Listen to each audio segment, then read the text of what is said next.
로마서 2장 17절로 29절입니다. 로마서 2장 17절로 29절 저희가 교독해서 함께 읽도록 하겠습니다. 유대인이라 불리는 내가 율법을 의지하며 하나님을 자랑하며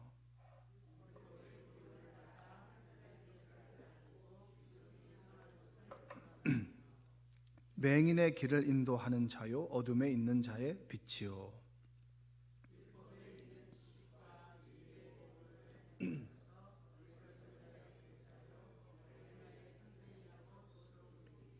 그러면 다른 사람을 가르치는 내가 내 자신은 가르치지 아니하느냐?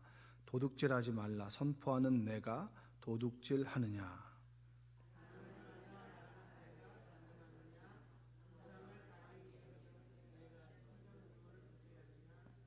율법을 자랑하는 내가 율법을 범함으로 하나님을 욕되게 하느냐?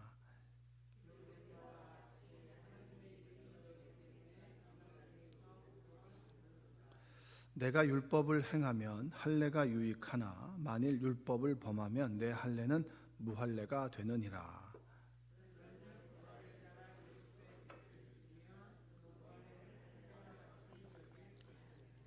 또한 본래 무할례자가 율법을 온전히 지키면 율법 조문과 할례를 가지고 율법을 범하는 너를 정죄하지 아니하겠느냐.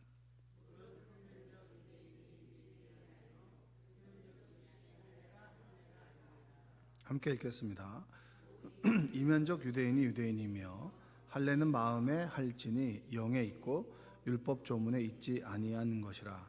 그 칭찬이 사람에게서가 아니요 다만 하나님에게서니라. 아멘. 오늘도 하나님의 은혜가 여러분의 삶 가운데 함께 하시기를 주님의 이름으로 축복합니다. 부흥회가 끝나고 푹 쉬실 줄 알았는데 이렇게 예배를 나오셔서 참 감사합니다. 어떻게 보면 늘 그 자리에서 부흥회가 있건 그리고 일상을 살아가건 간에 그 자리에서 늘 기도하는 그 시간이 귀하고 그리고 그 가운데 하나님의 놀라운 은혜가 임할 줄로 믿습니다. 그 바울은 2장 1절에서 16절에서 보면 하나님께서 행한 대로 갚아주신다라고 얘기합니다. 근데 그 대상이 그 유대인이냐 헬라인이냐 이렇게 모호하게 얘기하다가 이번에는 정확하게 얘기하죠. 유대인이라도 행함에 따라서 공의로운 심판을 받을 것이다. 그 행함이라고 하는 것은 우리가 예수 그리스도를 믿음으로 인해서 구원을 얻습니다. 그렇죠? 믿음으로 구원을 얻는데 믿음과 행함은 달리 있는 것이 아니라 내가 예수님을 믿고 하나님의 자녀가 되고 자녀로서 살아가면서 하나님의 그 아버지의 사랑이 얼마나 큰지를 알면 소위 우리가 철들잖아요. 그렇죠? 철들고 아버지께서 내가 이렇게 열심히 헌신하고 노력하셨구나. 그러니까 예를 들면 어릴 적에는 그냥 부모가 주는 것이 당연하다가 나이가 점점 먹으면서는 당연한 게 아니라 누군가의 희생과 헌신이었구나라고 하는 걸 알게 되면 철이 들잖아요. 그러니까 예수 그리스도를 믿는다고 하고 성령께서 우리 마음을 격동시켜 주셔서 내가 하나님의 예수 그리스도를 구세주로 영접하고 그리고 자녀가 되어 가면서 말씀을 듣고 예배 생활을 하고 기도해 나가면서 하나님의 뜻과 그리고 하나님의 마음을 깨닫게 되면서 내가 이렇게 살면 안 되겠구나라고 하는 각성이 들잖아요. 여러분 그렇지 않습니까? 저는 그렇더라고요. 저는 조금 나쁜 생각을 품거나 그리고 조금 상처되는 말을 한다거나 듣거나 그러면 꼭 말씀이 떠오르게 되고 이렇게 하면 안 되지. 믿는 사람이 이렇게 하면 안 되지. 그 주님께서 나한테 어떻게 해주셨는데 이게 이끝까지 가잖아요. 믿는 사람이 이렇게 하면 안 되지가 아니라 주님께서는 나에게 이렇게 해주셨는데 내가 이렇게 행동하면 안 되지라고 하는 게 뭐예요? 철이 드는 거잖아요. 그렇죠? 그렇게 하다 보면 당연히 우리가 어떻게 합니까? 이전과 조금은 다르게 행동하고 다르게 생각하고 그리고 그렇게 살아가게 되는 겁니다. 그게 바로 여기서 말하면 행함이라고 얘기하는 거예요. 그러니까 구원의 열매가 행함이 되는 겁니다. 그래서 저 사람이 구원받았느냐 구원받지 않았느냐 우리는 감히 짐작할 수 없겠지만 그 사람의 삶과 행동과 말을 보면 이 사람은 진짜다 가짜다라고 하는 것을 알게 되겠죠. 그렇지 않습니까? 여러분의 삶이 하나님의 마음을 깨닫고 그리고 하나님께서 인도하는 대로 살아가시기를 주님의 이름으로 축복합니다. 자, 그러면 대상이 누구냐? 바울이 지금 행한 대로 갚아주실 겁니다. 당신들도 절대 안심하지 마십시오. 당신은 당연히 구원을 받았겠지. 율법을 소유하고 할례를 받았다 그래서 기득권을 갖고 있다고 절대 안심하지 마십시오 라고 얘기하면서 정확한 대상을 지정하는데, 그 사람이 누구냐면 17절에 있는 유대인입니다. 유대인 한번 읽어볼게요. 17절, 유대인이라 불리는 내가 율법을 의지하며 하나님을 자랑하며. 여러분, 지금 유대인 얘기하고 이제 바울이 계속 뭐 유대인과 헬라인 얘기하고 율법을 얘기하잖아요. 근데 나랑 별로 상관이 없다라고 생각할 수 있겠지만, 우리가 이렇게 생각하시면 됩니다. 어렸을 때부터 내가 열심히 교회를 다녔고, 그리고 뭐 어떤 분들은 태어나면서부터 모태신앙인 분들도 계시겠고, 또 중간에 예수님을 믿고 어느 정도 내가 교회 생활을 쭉 해오면서 교회의 이 모든 것이 내 마음에 익은 사람, 그러니까 내 삶의 라이프 스타일 가운데 이 교회가 하나에 껴있는 사람 있잖아요. 그렇죠? 우리의 생활의 범주가 그렇잖아요. 회사, 집, 교회잖아요. 요게 너무나 익숙해져 있는 사람들을 스스로 유대인이라고 생각하시면 됩니다. 이렇게 적용하면 나한테 주는 의미가 큽니다. 근데 우리는 사실은 유대인과 이방인 중에서는 어디 속하나요?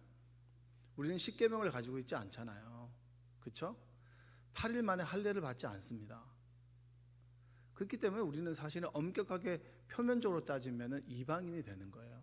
그러나 그 말씀을 좀 더 넓게 우리 안에 주는 말씀으로 해석하자면, 교회에 쭉 자라왔고 믿음이 아주 익숙하고 예배 생활이 익숙하고, 처음에 우리는 교회 나왔을 때 용어 자체나 그리고 찬양 부르는 건 이게 충격적이잖아요. 어렸을 때 막 부흥회 하는데 막 박수를 치면서 열심히 넋이 나가도록 기도하는 게 굉장히 저 낯설었는데, 한 해 두 해 지나면서 그게 어떻게 보면 당연히 기도하는 모습이고 부흥회하는 모습이다라고 하는 것이 익숙해지면 놀랄 일이 없지만, 처음 오는 사람은 놀랍잖아요. 놀라지 않는 사람을 유대인이라고 생각하시면 됩니다.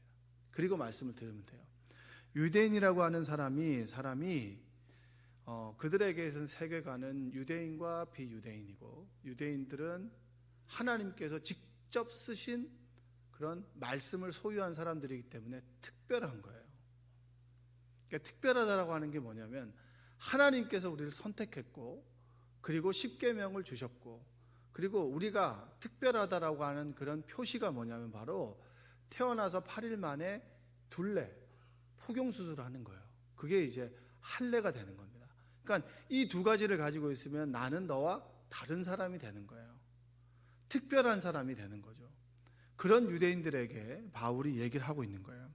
17절과 24절, 그 다음에 25절과 29절 이렇게 나눠서 얘기하는데, 17절과 24절까지는 율법을 얘기합니다. 율법, 하나님의 말씀. 그러니까 율법이라고 하는 것이 십계명만 얘기할 수 있겠죠. 넓은 범위로서는 이게 하나님의 말씀을 그냥 율법이라고 우리는 생각하면 되고요. 할례는 그냥 육체에 하는 게 할례니까. 25절부터 29절. 그러니까 너희들이 할례를 받았느냐 받지 않았느냐가 기준이 아니라, 육체적인 할례보다는 네 마음의 진정한 할례를 받았느냐, 이 얘기를 해주고 있는 겁니다. 그러니까 우리에게 주는 의미가 크게 되는 거죠. 그러니까 이게 유대인이라고 하는 말은, 여러분 그 야곱의 12아들 중에 유다가 있잖아요. 유다는 하나님을 찬송한다는 뜻입니다. 그러니까 유다가 있는데, 유다 지파로 내려오다가 이제 포로 시절이 되면서 유다 지파가 거의 대부분이 끌려가잖아요. 그러니까 유대인이라고 하는 말은 온 이스라엘을 뜻하는 것이 유대인이라는 뜻입니다. 그래서 그들은 하나님의 눈동자다, 하나님께서 아끼는 사람들이다라고 하는 뜻을 가지고 있죠. 그들이 의지했던 것이 율법을 의지하고 하나님을 자랑했습니다. 율법을 의지하고 하나님을 자랑했는데, 근데 그들의 모습이 영 아닌 거예요. 소위 여러분들이 다 교회 다닙니다라고 했는데,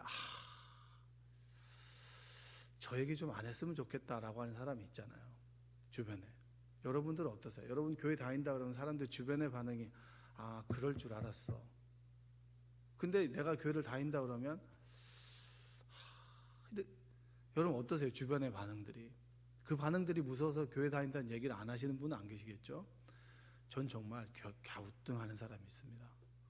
정말 저희 입에서 교회를 다닌다는 얘기를 안 해줬으면 하는데 어김없이 교회를 다니는 거예요. 근데 얼마나 눈치가 없고 그리고 부정적으로 얘기하고 보면 그런 사람들이 있단 말이에요. 여러분 진짜 반성해야 됩니다. 저 입에서 교회 다닌다는 말이 나오는 그 순간에 그래 교인들은 그렇지 쯧쯧쯧 하면 여러분 우리는 정말 반성해야 돼요. 예레미야 9장 23절과 24절에 보면 여호와께서 이와 같이 말씀하시되 지혜로운 자는 그의 지혜를 자랑하지 말라. 용사는 그의 용맹을 자랑하지 말라. 부자는 그의 부함을 자랑하지 말라. 자랑하는 자는 이것으로 자랑할지니 명철하여 나를 아는 것과 나 여호와는 사랑과 정의와 공의를 땅에 행하는 자인 줄 깨닫는 것이라. 나는 이 일을 기뻐하노라. 여호와의 말씀이니라. 내가 하나님을 믿는다 그걸 자랑하지 말고 나 교회 다닌다 어느 교회 다닌다 이런 거 자랑하지 말고 내가 진짜 하나님을 아는가. 이 안다라고 하는 것은 이 성경에서 이 구약에서 안다라고 하는 것은 터치를 얘기합니다. 터치. 제가 박수를 치는 것은 터치의 의미도 있지만 졸지 말라고 하는 의미도 있는 거예요. 터치. 나를 안다라고 하는 것은 터치. 그러니까 하나님과 우리가 만나는 거. 하나님께서 우리를 말씀으로 만나 주시거나 체험으로 만나 주시거나 나를 아는 것과 그리고 명철하여 이 땅 위에 사랑과 정의와 공의를 행하는 것을 뜻하는 겁니다. 그러니까 니네가 율법을 가지고 있고 교회를 다닌다고 자랑할 것이 아니라 내가 진짜 하나님을 만났느냐. 여러분 하나님 만나셨습니까? 하나님을 체험하셨습니까? 기독교는 체험 신앙입니다. 체험. 내가 하나님을 만났다. 만나지 않았다. 이 만났다라고 하는 것을 자꾸 그분께서 날 안아주신다는 육체적인 그런 의미보다는 어느 날 말씀을 듣는데 그 말씀이 나에게 꽂혔어요. 그 말씀이 자꾸 생각이 나요. 그리고 그 말씀을 듣는데 저 말씀이 나에게 주시는 말씀이구나. 나의 이야기구나. 아브라함의 이야기가 아니라 나의 이야기구나. 이삭을 바치라고 했는데 그래 아브라함이 이삭을 바쳤지. 아들을 바치는 건 어렵지 라고 하는 아브라함의 이야기였는데 그러면 나에게 가장 소중한 것이 뭘까? 그 소중한 것을 하나님께서 달라고 하실 때 나는 어떻게 될까? 그것을 고민하면 뭐예요? 하나님께서 말씀으로 나를 만나 주시게 되는 거예요. 그 말씀 앞에서 내가 결단을 하는 거죠. 여러분 우리 기독교의 신앙은 체험적인 신앙입니다. 그래서 19절과 20절 한번 볼까요? 18절, 19절, 20절 한번 읽어볼게요. 율법의 교훈을 받아 하나님의 뜻을 알고 지극히 선한 것을 분간하며 맹인의 길을 인도하는 자요 어둠에 있는 자의 빛이요 율법에 있는 지식과 진리의 모본을 가진 자로서 어리석은 자의 교사요 어린아이의 선생이라고 스스로 믿으니. 그러니까 율법을 가지고 있으니까 하나님을 더 잘 안다. 유대인들은 또 선한 것을 분별할 수 있는 지혜가 있다. 유대인들은 늘 그렇게 얘기합니다. 교회를 다닌 사람들은 그렇게 얘기한다는 거예요. 그러니까 맹인의 길을 인도하고 어둠에 있는 자의 빛이라고 하는데 너희들이 진짜 빛이냐?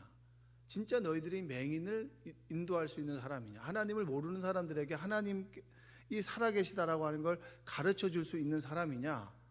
아니라는 거예요. 착각이라는 거예요. 여러분 이전에 주님을 어떻게 만났는지가 아니고 우리가 체험을 얘기할 때 주로 이제 우리가 쉽게 생각하는 것은 내가 10년 전에 20년 전에 주님을 처음 만났을 때 그때를 얘기합니다. 그렇죠? 굉장히 소중합니다.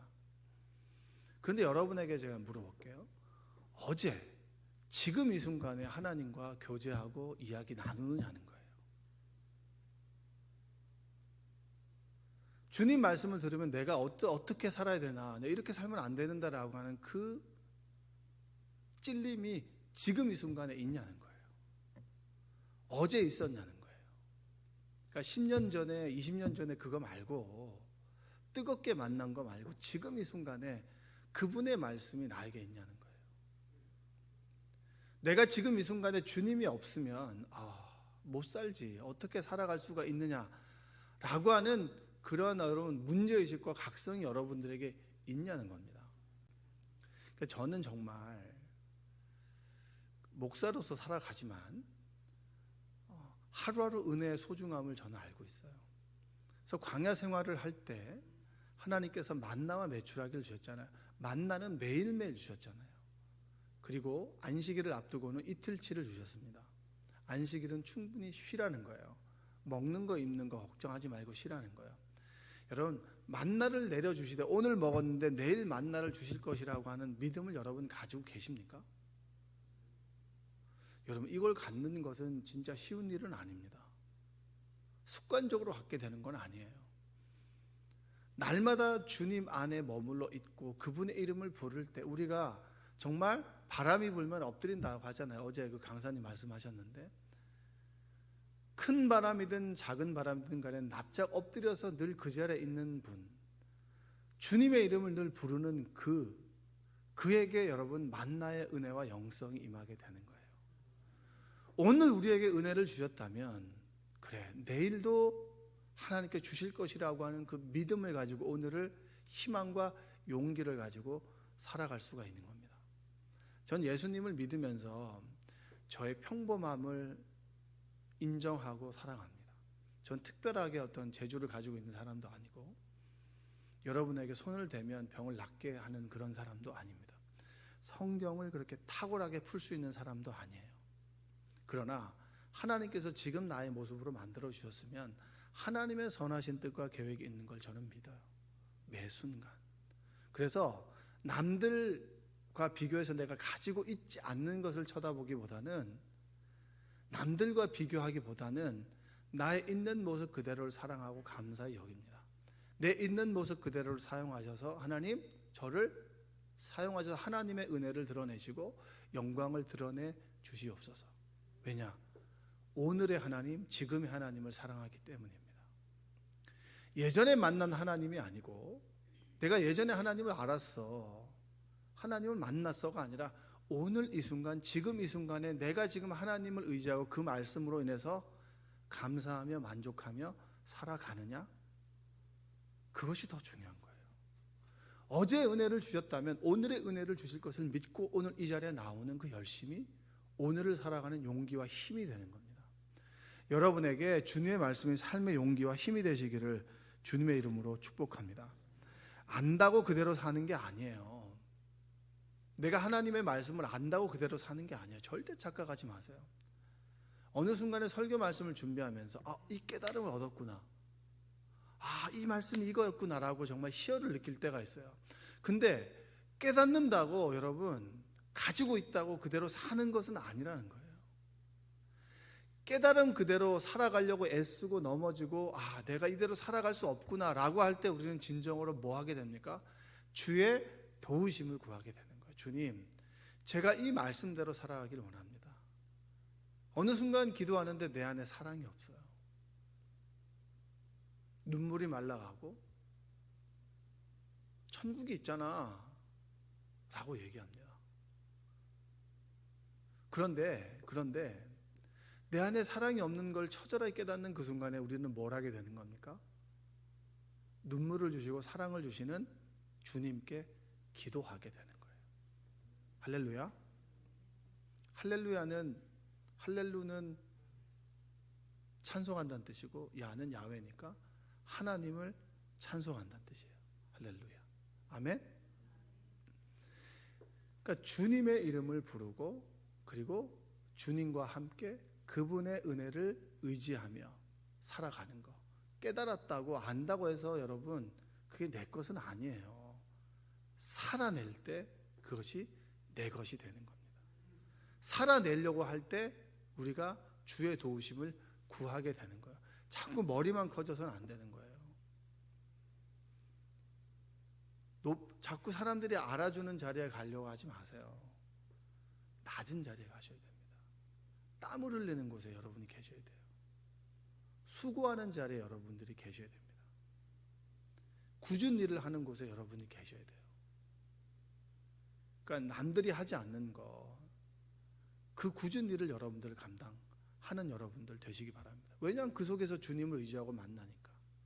왜냐하면 굳은 일을 하다 보면 남들 안 하는 거, 내가 이런 걸 왜 해야 돼부터 수많은 생각 가운데 주님의 십자가도 생각해보고 주님께서 날 그렇게 사랑하셨지라고 하는 걸 깨닫게 되니까 얼마나 우리가 다루어지고 그리고 우리가 하나님의 사람으로 만들어지겠습니까?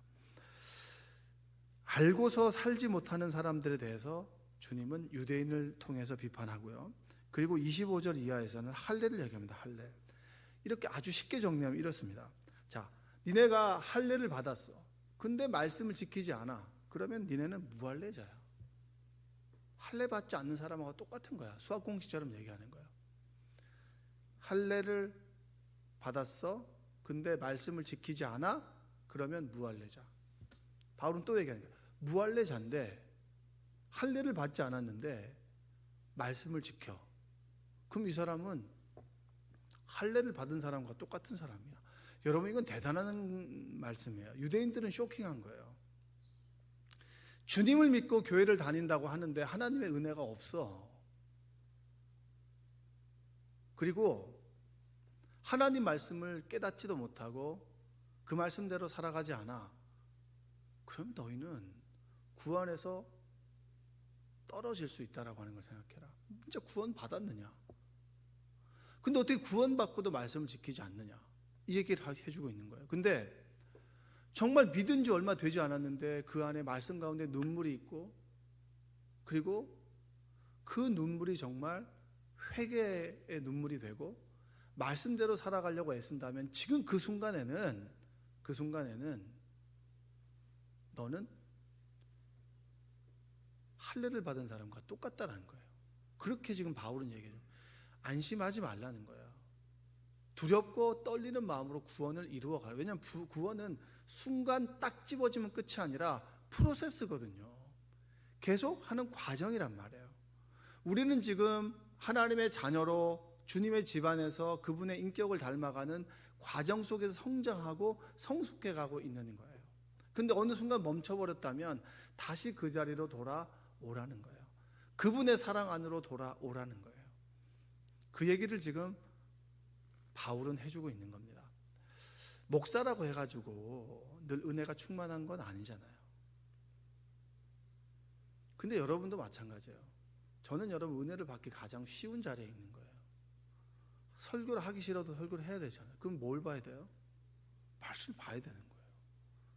말씀의 은혜를 못 깨달으면 정말 계속 이게 머리가 팽팽 돌아가는 겁니다. 그러니까 하나님께서 저를 세워주셨죠. 여기다가. 그러니까 너는 이 자리에 있어야만 은혜를 받는 사람이기 때문에 저는 불러줬다고 생각해요.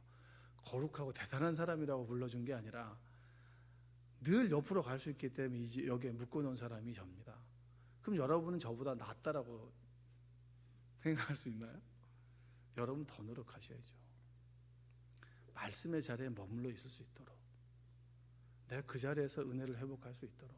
어느 날은 기도가 잘 되고 어느 날은 피곤해서 졸 수 있잖아요. 그럼 졸아도 교회 와야 돼요? 안 와야 돼요? 저는 여러분 이 형식이 내용을 담는다고 생각해요. 율법을 가진 이들이 자꾸 율법 안에 머물다 보면 율법의 참 의미를 깨닫게 되거든요. 여러분, 교회 오래 다닌 사람들이 타성에 젖는다.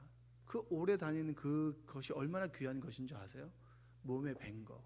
그 안에 이 하나님으로 채워지면 여러분 정말 대단한 게 되는 거예요. 반짝 눈물을 흘리고 반짝 좋았다가 사라지는 사람들이 얼마나 많이 있습니까? 여러분이 이 자리에 있는 거, 하나님의 은혜로 부르심을 받은 거, 형식적인 유대인이 아니라 이면적 유대인이라고 얘기합니다. 그래, 너희들 할례를 받았어. 보여지는 할례가 아니라 내 마음에 성령께서 주시는, 내 마음을 뒤집어 엎는, 나를 찔리게 아프게 만드는 그 말씀, 그 말씀을 가지고 살아가느냐? 그렇다면 당신들은 정말 이면적인 유대인입니다. 이 얘기를 바울은 해주고 있어요. 우리 식으로 얘기하자면 여러분 지금 여러분 마음이 말랑말랑합니까? 예배를 나오면서도 내 마음이 말랑말랑하나요? 냉랭하다면 여러분 우리가 뭔가가 막혀 있는 거예요. 그러나 말씀에 반응할 수 있고 내 말씀에 내가 왜 이렇게 살아있냐, 이렇게 살고 있나라고 하는 각성이 들고 그리고 눈물이 난다면 우리는 아직까지는 하나님의 은혜 아래 은혜에 젖어 살아가는 사람들입니다. 부흥회가 있죠. 부흥회는 어떻게 보면 한순간에 우리를 붐업시키는 거예요. 근데 그 말씀대로 자꾸 살아가려고 뜨거운 마음을 받아 살아가려고 하는 거, 그게 부흥의 목적입니다. 여러분, 지금 이 순간에 하나님의 은혜가 있는가? 없다면 구하면 되잖아요. 자책할 필요 없잖아요. 우리는 늘 까먹고 살아가니까. 그럼 구하면 주시잖아요. 그 은혜를 가지고 여러분 세상을 좀 따뜻하게 살아갔으면 좋겠습니다. 겨울이 춥죠. 겨울이 춥고 경기가 어렵다고 합니다. 뭐 늘 사회적인 전망은 경기가 좋았던 적은 없었던 것 같아요. 전 태어나면서부터 늘 매번 어려웠던 것 같아요. 근데 어려움 속에서도 희망을 갖고 살아가는 사람이 있고, 어려움 가운데 비관과 절망을 하며 살아가는 사람이 있습니다. 우리는 하나님을 믿기에 용기를 내어서 이 세상을 희망을 가지고 살아갈 수 있는 사람들이에요. 오늘 하루 하나님께서 여러분과 함께 하심으로 절망과 비관과 비판이 아니라 포용과 사랑과 용기가 오늘 하루 여러분의 삶 가운데 있기를 주님의 이름으로 축복합니다. 기도하겠습니다. 사랑과 은혜가 풍성하신 아버지 하나님, 감사합니다. 날마다 넘어지고 그리고 날마다 깨어집니다. 로마서의 말씀을 읽으면서도 좀 어렵습니다. 유대인은 내가 아니고 헬라인도 내가 아닌데 하나님께서 나에게 주시는 의미가 뭔지를 잘 몰라서 말씀을 읽을 때도 말씀을 멀리하지 않는가 생각이 됩니다. 말씀이 선포되어질 때 내 안에서 풀어지게 하여 주시옵소서. 성령께서 깨닫게 하여 주시옵소서. 성령께서 우리의 마음을 띄게 하여 주시고, 말씀을 들을 때 깨달아지는 은혜와 함께 살아내려고 고군분투할 수 있도록 우리를 인도하여 주시옵소서. 부흥회가 잘 끝났습니다.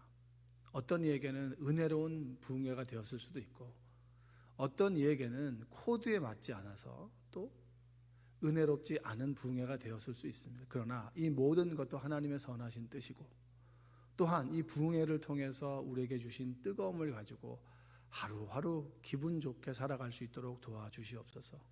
어떤 상황에서든지 간에 은혜를 발견하고 하나님의 선하신 뜻대로 살아가려고 애쓰는 그런 따뜻하고 하나님께 순종하는 그리스도인 되도록 우리를 인도하여 주시옵소서. 예수님의 이름으로 기도합니다. 아멘.